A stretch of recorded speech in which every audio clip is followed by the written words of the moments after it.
World health organisation की, जिसमें कहा गया था कि अगर मुनासिब इक़दाम न किए गए तो पाकिस्तान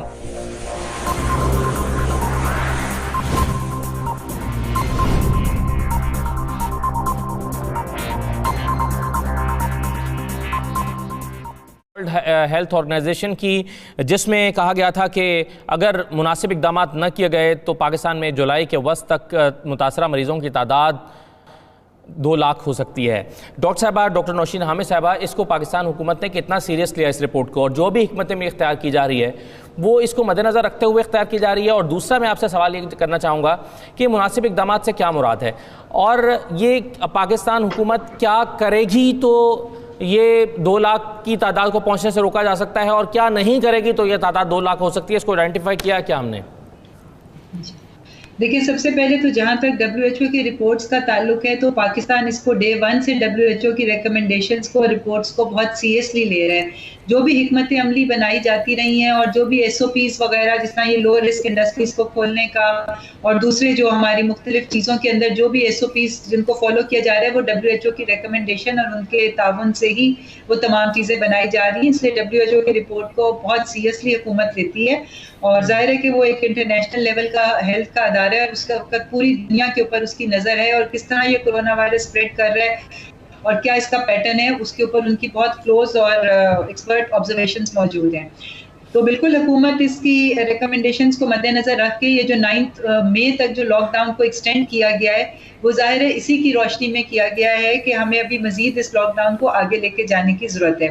मगर उसके साथ साथ जो आप बात करें कि कौन से इक़दामात जो हैं वो किए जा रहे हैं, और ये मैं आपको बता दूं कि ये 9 मई के बाद भी ये लॉकडाउन जो है इसमें मज़ीद एक्सटेंशन भी हो सकती है, हालात को मद्देनजर रखते हुए भी। अच्छा डॉक्टर साहब, ये जो प्राइम मिनिस्टर ने बताया था कि 15 से 25 मई के दौरान ये एक वर्स्ट डेट्स हो सकती हैं, इस दौरान में कोरोना बहुत तेजी से फैल सकता है, ये खतरनाक दिन हो सकते हैं, ये किस बुनियाद पर इन तारीखों का तयन किया गया 15 से 25 मई का?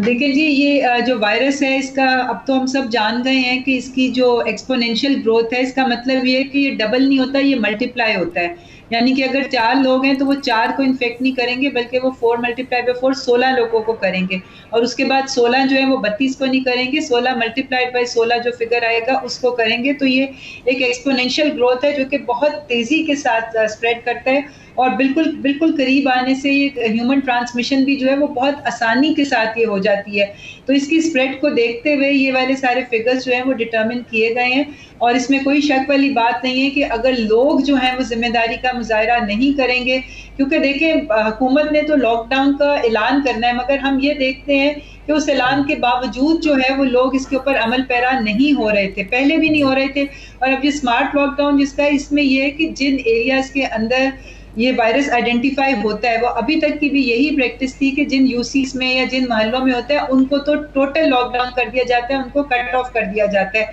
जिस तरह शुरू में एक इस्लामाबाद में 12 को में कुछ पेशेंट्स मिले थे, तो 12 को की पूरी यूनियन काउंसिल को पूरी तरह से लॉकडाउन कर दिया गया था, और वहां ना किसी को अंदर जाने की इजाजत थी ना बाहर आने की, और उससे हमने देखा कि उस यूनियन काउंसिल में वो फिर मजीद नहीं फैला था। इसी तरह ये बाकी इलाकों में भी फॉलो किया जा रहा है। आज भी यही हो रहा है कि जहां पर केसेस रिपोर्ट हो रहे हैं उस इलाके को जो है वो कॉर्डन ऑफ कर दिया जाता है, और वहां के महल्लेदारों को ना बाहर आने की इजाजत होती है और ना अंदर जाने की, और वहां से किसी को बाहर की, और वहां पर लोकली ही उनको जो है उनकी ग्रोसरी स्टोर्स वगैरह से उनको परचेज करनी पड़ती है। तो इसके अंदर ये तो फॉलो हो रहा है कि जहां पर भी कोई केस आइडेंटिफाई होता है फौरी तौर पे उस इलाके को सील ऑफ कर दिया जाता है, और जब वहां पर वो क्लियरेंस आती है, वहां से क्लियर रिपोर्ट्स आती है, तो फिर उस इलाके को खोला जाता है। राइट जी। डॉक्टर नौशीन साहबा, अभी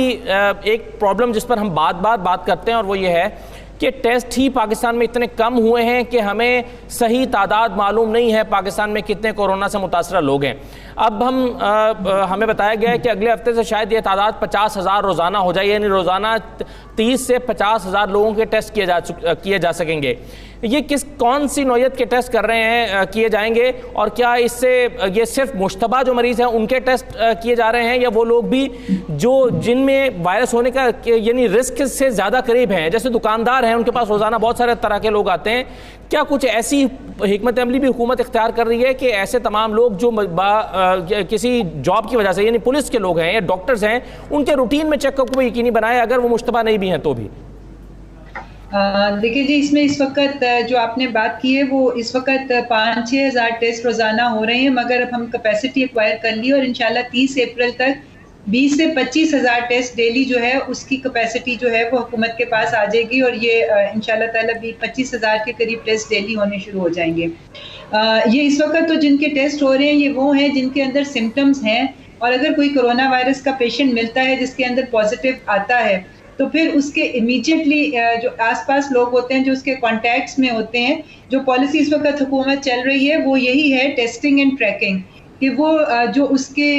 इर्द गिर्द जितने लोग होते हैं उनको फौरी तौर पे टेस्ट किया जाता है, उसकी फैमिली मेंबर्स या अगर उसके दफ्तर में कोई है या उसके मोहल्ले में कोई है उस जगह को क्लोज करके तो उन लोगों का टेस्ट किया जाता है। मगर अभी जो और इस तरह से जो हमारे इस वक्त बाहर से जितनी फ्लाइट्स आ रही हैं, आपके इल्म में होगा कि तमाम पैसेंजर्स को जो है उनको क्वारंटीन में ले जाया जा रहा है जो मुख्तलिफ होटल्स में बनाए गए हैं और वहाँ उनका टेस्ट किया जा रहा है। जब वो टेस्ट उनका क्लियर होता है तो फिर उनको घरों में जाने दे रहा है। अभी तो इन लोगों के टेस्ट हो रहे हैं, मगर आने वाले दिनों में बहुत जल्द इंशाल्लाह ताला रैंडम टेस्टिंग जो है उसका सिस्टम शुरू होने लगा है। रैंडम टेस्टिंग वही चीज़ है जो आप अभी जिक्र कर रहे हैं कि जो कोई भी आम पॉपुलेशन के बीच में जाके वो मे बी पुलिस वाले हों या वो मोहल्ले वाले हों या कोई ऐसे जहाँ पर कोई ऐसा केस रिपोर्ट नहीं हुआ हुआ, मगर ज़ाहिर इस वक्त पूरी पॉपुलेशन है वो एक्सपोज है। जो अभी आप बात कर रहे थे, इस वक्त सबसे ज़्यादा खतरा है भी उन्हीं एसिम्प्टोमेटिक पेशेंट से कि जिनके अंदर कोरोना वायरस की इन्फेक्शन मौजूद है मगर वो कोई सिम्टम शो नहीं कर रहे या बहुत माइल्ड सिम्टम होते हैं जिसको वो सीरियसली नहीं लेते, और ये तकरीबन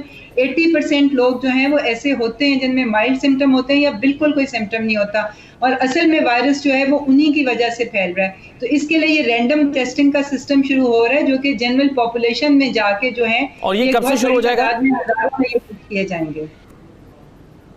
ये रैंडम टेस्टिंग का सिस्टम कब से शुरू हो जाएगा जी? जी अभी 2-4 दिन पहले यहाँ पंजाब में भी डॉक्टर यास्मीन राशिद ने अनाउंस किया, मेरा ख्याल है 2-3 दिन के अंदर ये रैंडम टेस्टिंग शुरू हो जाएगी। ठीक है मुख्तार साहब, एक कैजुअल बिहेवियर लोगों में हमने ये देखा है कि जब वो देखते हैं कि मैं बिल्कुल ठीक चल रहा हूँ, मैं बड़ा सेहतमंद हूँ और मैंने कुछ लोगों से मुलाकात भी की है, इसके बावजूद कुछ नहीं हुआ, तो शायद उनका हौसला बढ़ जाता है और वो ज़्यादा बेहतियात हो जाते हैं। ये एक कैजुअल सा बिहेवियर हमने सोसाइटी में देखा है। लेकिन जब हम देखते हैं कि बहुत सारे लोग ऐसे भी पॉजिटिव आ रहे हैं जिनको कोई अलामात ही ज़ाहिर नहीं होती, कुछ लोगों में तो मुख्तलिफ तरह की अलामात ज़ाहिर हो रही हैं जो कोरोना की कॉमन जो हम देखते हैं कि उनकी अलामात हैं उससे बिल्कुल मुख्तलिफ हैं, लेकिन कुछ लोगों में तो बिल्कुल कोई अलामत जाहिर ही नहीं हो रही। तो हतमी तौर पर इसमें भी कुछ नहीं कहा जा सकता कि अलामत क्या हैं कोरोना की और फिर इसमें क्या करना चाहिए? बिस्मिल्लाहिर्रहमानिर्रहीम। असदुल्ला खान साहब, सबसे पहले तो मैं अपने तमाम मुसलमान भाइयों बहनों को जो है ना रमज़ान की मुबारकबाद पेश करूंगा, और उसके बाद ये जो आपका सवाल है कि हम इस वक्त जो कोरोना की टेस्टिंग के लिए टेस्ट यूज़ कर रहे हैं वो है PCR टेस्ट, जिसे हम पॉलीमरेज चेन रिएक्शन भी कहते हैं। अब ये पॉलीमरेज चेन रिएक्शन उस वक्त वायरस की निशानदही करता है जब इंसान में वायरस बहुत तेजी से बढ़ रहा हो। अगर उसमें वायरस की रेप्लिकेशन कोई ज्यादा नहीं हो रही तो आप इसको नहीं देख सकते। इसके लिए मैं आपको एक स्टडी कोट करूंगा जो कि अमेरिका के एक छोटे से कस्बे सांता क्लारा में कैलिफोर्निया में हुई है।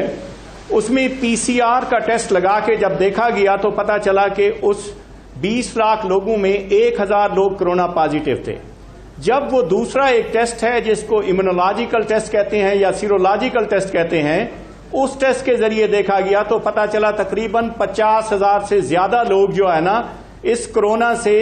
इन्फेक्टेड हैं। इट मीन्स के बहुत ज्यादा, क्योंकि वो जो दूसरा टेस्ट है इम्यूनोलॉजिकल टेस्ट वो ये भी बताता है कि आदमी अगर कोरोना की बीमारी से लड़के सेहतयाब हो चुका है तो उसके बारे में भी बता देता है, और अगर नया उसमें इन्फेक्शन हुई है तो उसके बारे में भी बता देता है। मेरे ख्याल में हुकूमत के लिए अब ये लाजिम होगा कि वो कोशिश करें कि वो जो इम्यूनोलॉजिकल टेस्ट है उसको लेके आएं, और वो जो हमारे जैसे कि ऐसे पॉकेट हैं जहां पे कोरोना की ज्यादा जो है ना केसेस हुए हैं उन इलाकों में देखा जाए, और वो लोग जो इम्यून हो चुके हैं उनको हम रिलेटिवली जो है ना उनके लिए लॉकडाउन नहीं, तो ऐसे लोग मिसाल के तौर पे डॉक्टर साहब ऐसे लोग जिनमें कोई अलामत जाहिर ही नहीं हुई, उन्होंने एहतियातन टेस्ट करवाया, पॉजिटिव आ गए, अगर वो एहतियातन टेस्ट ना कराते तो क्या ये 14-15 दिन के बाद गुजर जाता बगैर बताए कि मैं आपको पॉजिटिव होकर गुजर गया हूं और आपको कोई डैमेज नहीं किया, उसे पता भी नहीं चला? ये भी इम्कान है। देखिए, मैं आपको अर्ज कर रहा हूं कि हमारा ये वायरसेस और इम्यूनिटी का जो है ना बहुत क्लोज लिंक होता है, ठीक है ना जी? ठीक है जी। जब भी वायरस इंसानी जिस्म में चला जाता है तो हमारे इम्यून सिस्टम और वायरस के दरमियान एक जंग होती है, ठीक है ना जी? अब जब वायरस अगर जीत गया तो इन्फेक्शन हो जाती है, और खुशकिस्मती से रमजान और मुबारक का महीना आ गया है, और फास्टिंग से बेसिकली जो है ना हमारा इम्यून सिस्टम एम्पावर हो जाता है। अगर आप मुझे इजाजत देंगे तो इसके बारे में भी मैं बात कर लूंगा। जी, मैं जरूर इस पे बात करना चाहूंगा। अभी मैं अगले हिस्से में इस पे बात करना चाहूंगा आपसे। जी, ये बात सही है, लेकिन डॉक्टर साहब इस पर मैं रोजे में बात करता हूँ, लेकिन जो आपने टेस्ट कहा है ना कि किस नौयत का टेस्ट होना चाहिए, अब